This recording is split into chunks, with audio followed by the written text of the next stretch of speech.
Hey!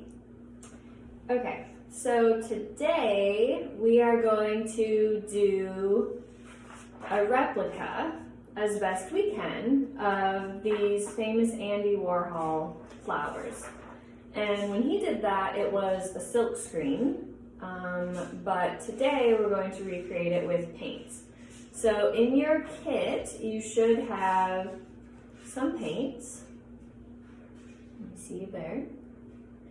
And a paintbrush, and then your black canvas, which is going to be the background. So, and I just put on this old hoodie because it might get messy. So if you want to, go ahead and grab your apron or an old t-shirt, just so that we're not worried about getting anything on our clothes and we can just have fun. So, once you get your canvas ready, I want you to think about which way you want to paint it. So we're working with a rectangle. The image is a square. So there's going to be some room on the side. You can fill it in with your own flowers, or you can leave it blank. But we're just going to do our best to try and recreate these flowers. And if you want, you can do, just make your own flowers in the same similar style with the 5 and the 4 petals. Or if you want, a way that a lot of artists will work from paintings when they are doing studies is they will divide, well, let's say we're doing this blue one because we have blue. They would divide it in half and then another half so that they're working in quadrants, and then they would just paint in that quadrant. So they would turn that grid over here, they would divide it the same way and work on quadrants one at a time. Or you can just go and freehand it. I'm going to freehand it. Oh, and we need a cup with water so that we can use different colors. So I'm going to go and grab some water quick. I'm just going to use an old recycling glass and some water.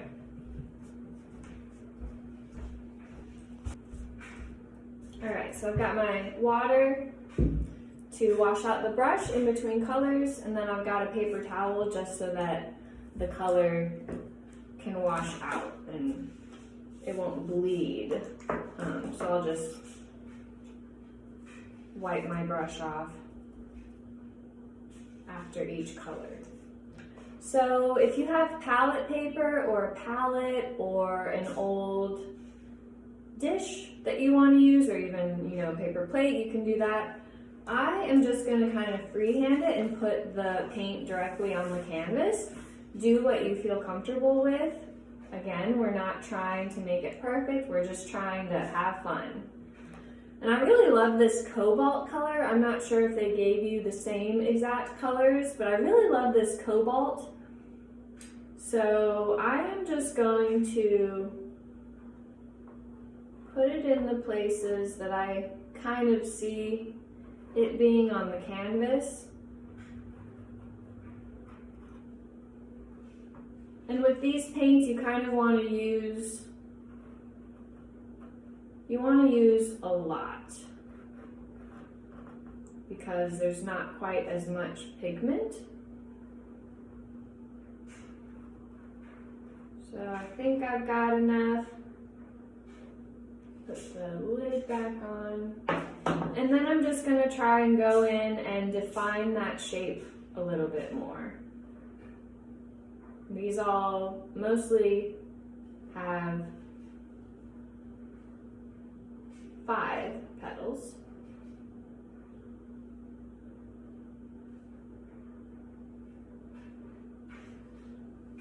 And this is acrylic paint, so this should dry relatively fast.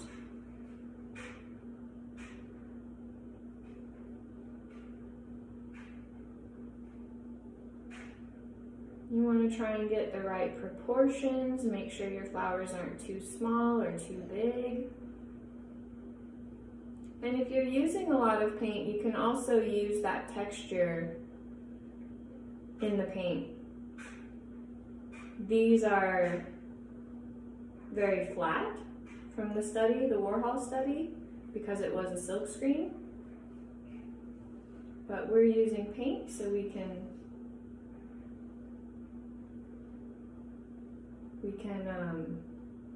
you know, use what we've got. And the pros of the paint is that you can have it kind of raised and 3D and textured. So I think I'm gonna add more flowers just because I want to fill up this space. So I'm freehanding these flowers now. I had a little too much paint on the other ones, so I'm just gonna borrow some of that paint.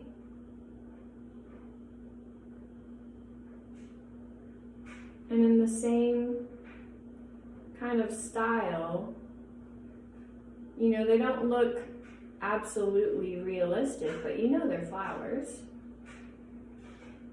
So I'm just gonna be kind of loose with it.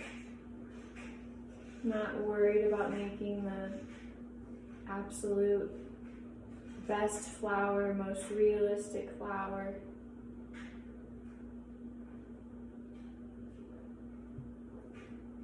It's okay to mess up and have them look different.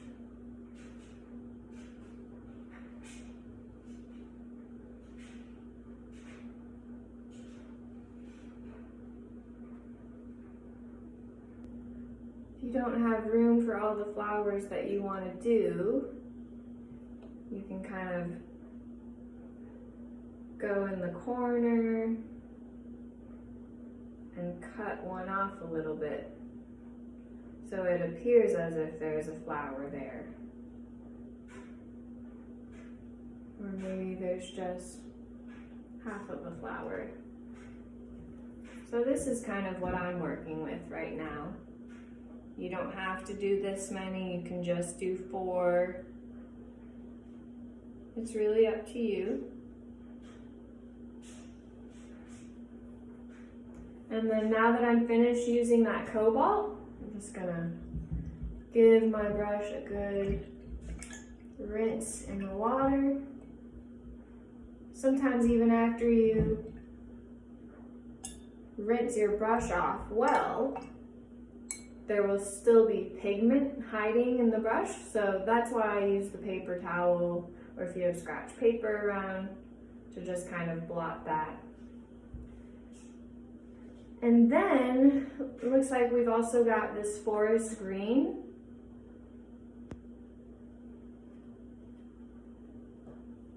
I suggest having a palette for this because we're going to be using thin lines.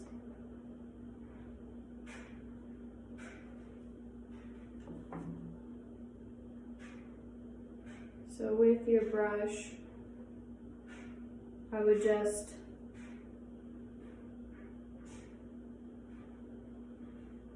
make these green lines where you see them.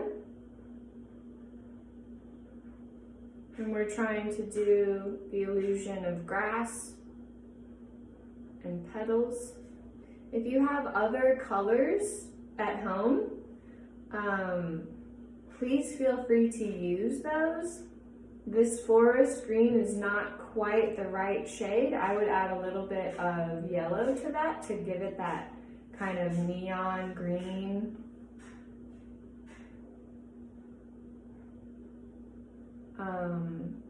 Tone. Sorry, I can't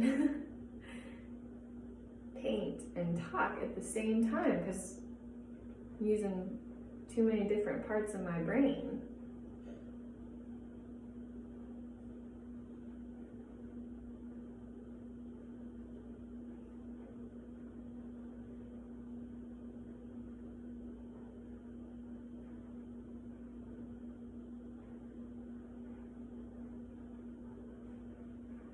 And if you want to just kind of improvise, you can, make petals where maybe there aren't any petals. In the original.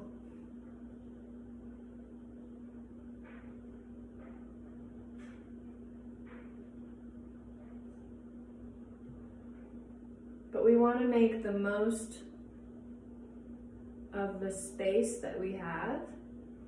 So remember, we're always trying to fill our canvas or our paper all the way to the page, all the way to the end of the page, so that we're making the most of our materials and we're not just doing our masterpiece in the itty bitty center.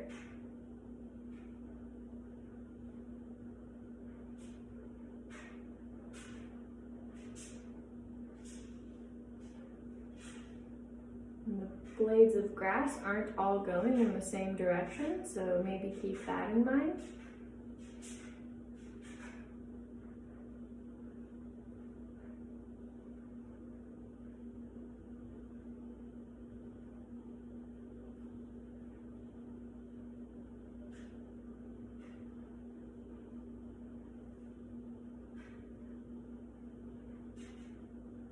And feel free to just let your imagination wander.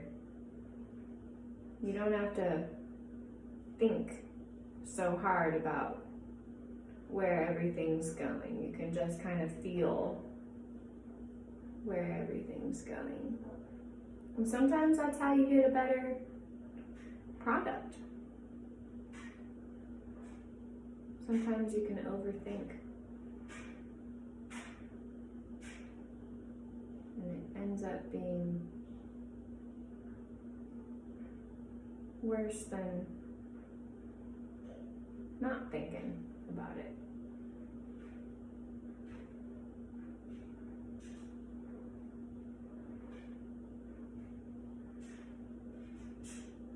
And if you have other paints, I really encourage you to do some of these more colorful compositions. They've got like the pink and blue and white, the red and the orange, these opposites, the blues and then the oranges. I love these shades as well, these warm tones over here.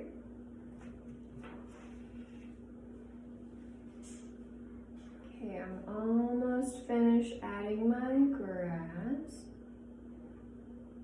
And you can always come back to it too. That's the thing with paintings, is they never have to be done. You can always work on them later.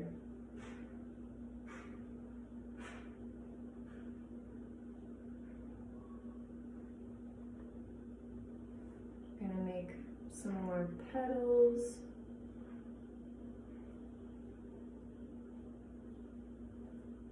And then if you have black, I would go ahead and the finishing touch, these are the blades of grass that I did. And I may or may not go back over that and do some more. But I want to move on to the black that is on the inside of the flowers. And we may not have black, but a trick that you can do is you can mix these colors together, and that might get us close to a black or a brownish color. That's a way that we can kind of improvise and get a different color at least. Or if you have black, acrylic black, go ahead and use some of that too.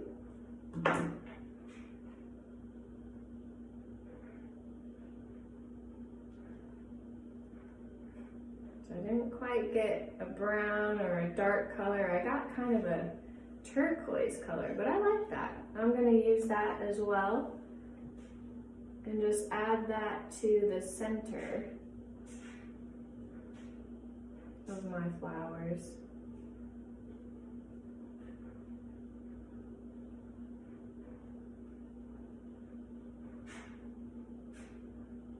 You might find that some of your flowers are too thin. You can just go back over them once it dries if you want.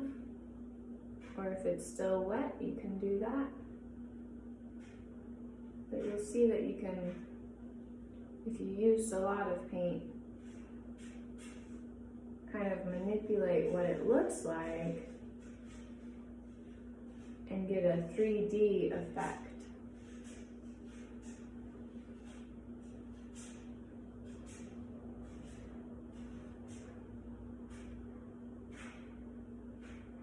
Okay.